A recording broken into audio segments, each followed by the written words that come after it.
Welcome to big news. నేను మీ గౌసుద్దీన్ షేక్. ఉన్నదే రాస్తా, చూసిందే చెప్తా. హైదరాబాద్ గులాబీ శాసనసభ్యుల lunch meeting. Yes, Talasani Srinivas Yadav ఇంట్లో గులాబీ శాసనసభ్యులు కేటీఆర్తో సహా కొంతమంది ఎమ్మెల్సీలు, సీనియర్ నేతలు కూడా లంచ్కు హాజరయ్యారు. ఇంతకీ ఈ సమావేశంలో ఏం జరిగిందంటే, హైదరాబాద్ రాజకీయాల్లో కీలకమైన మలుపును తీసుకొచ్చేందుకు ఈ సమావేశం ఒక వేదికగా మారిందని చెప్తున్నారు. మరీ ముఖ్యంగా గ్రేటర్ హైదరాబాద్ మేయర్ విజయలక్ష్మిపై అవిశ్వాస తీర్మానం పెట్టే దిశగా ఈ పార్టీలో కీలకమైన చర్చ జరిగిందట. అంతేకాకుండా ఒకవైపు కాంగ్రెస్ పార్టీ ఇప్పుడు గ్రేటర్పై ప్రధానంగా దృష్టి సారించిన నేపథ్యంలో గ్రేటర్లో ఆ పార్టీకి పట్టు రానియకుండా పూర్తి జాగ్రత్తలు తీసుకోవాలని ఈ సమావేశంలో నిర్ణయం తీసుకున్నారట. ఇందులో భాగంగానే జిహెచ్ఎంసీలో కాంగ్రెస్ను దెబ్బతీసేందుకు మేయర్పై అవిశ్వాస తీర్మానం ప్రవేశపెట్టాలని గులాబీ శాసనసభ్యులు డిసైడ్ అయ్యారట. దీనికి పార్టీ అధిష్టానం కూడా గ్రీన్ సిగ్నల్ ఇచ్చిందట. సమావేశం అనంతరం తలసాని శ్రీనివాస్ యాదవ్ మీడియాతో మాట్లాడారు, కానీ ఏది స్పష్టంగా చెప్పలేదు.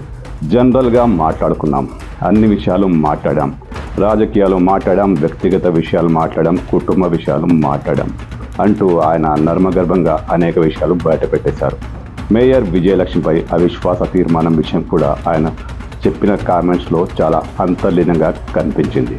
సరే, అన్ని విషయాలు జరిగినటువంటి పండుగలు కావచ్చు, ప్రజల అంశాలు కావచ్చు, లేకపోతే హైదరాబాదు రాష్ట్రము, అన్ని విషయాలు కూడా చర్చించుకోవడం జరిగింది. బట్ మీటింగ్ పర్పస్ మాత్రం లంచ్ పిలిచింది. ఆ తర్వాత కూడా మిగిలిన జనరల్గా అందరం రాజకీయ నాయకులమే కాబట్టి అన్ని విషయాలు మాట్లాడడం జరిగింది. అంటే మేయర్ కు సంబంధించి అవిశ్వాసం అని ఒక వార్త వచ్చింది. దీంట్లో ఏంటంటే అన్ని అంశాలు ఉన్నాయి. ఒక మేయర్ అనే కాదు, కానీ చాలా అంశాలు ఉన్నాయి, చాలా మాట్లాడారు. సార్, అవిశ్వాసం పై చర్చ జరిగింది. అదేం పెద్ద డిస్కషన్ కాదు. బట్ ఓవరాల్ ఏంటంటే లంచ్ పిలిచినప్పుడు ఇక ఉత్తగానే గంట 2 గంటలు కూర్చొని ఉండదు కదా, అవి అంశాలు.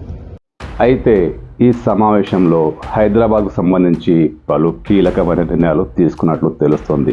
ఎట్టి పరిస్థితుల్లో కాంగ్రెస్ను హైదరాబాద్లో బలపడనీయకుండా జాగ్రత్త పడాలని, ఇందుకు అవసరమైన అన్ని చర్యలు తీసుకోవాలని ఈ శాసనసభ్యుల బృందం లంచ్ మీటింగ్లో కీలకమైన నిర్ణయాలు తీసుకున్నట్లు సమాచారం. అంటే వచ్చే గ్రేటర్ ఎన్నికల్లో కాంగ్రెస్ పార్టీ ఎత్తు మీద ఎత్తు వేస్తూ ముందుకు సాగుతుంది. ఖచ్చితంగా ఆ ఎన్నికల్లో గెలుపొందాలని వ్యూహం పన్నుతోంది. ఈ వ్యూహాన్ని ఎలాగైనా అడ్డుకొని గ్రేటర్లో మళ్ళీ గులాబీ జెండా ఎగరేయాలని ఈ శాసనసభ్యులు ఒక ప్రణాళిక, లంచ్ మీటింగ్లో పొలిటికల్ ప్రణాళిక రూపొందించుకున్నారట.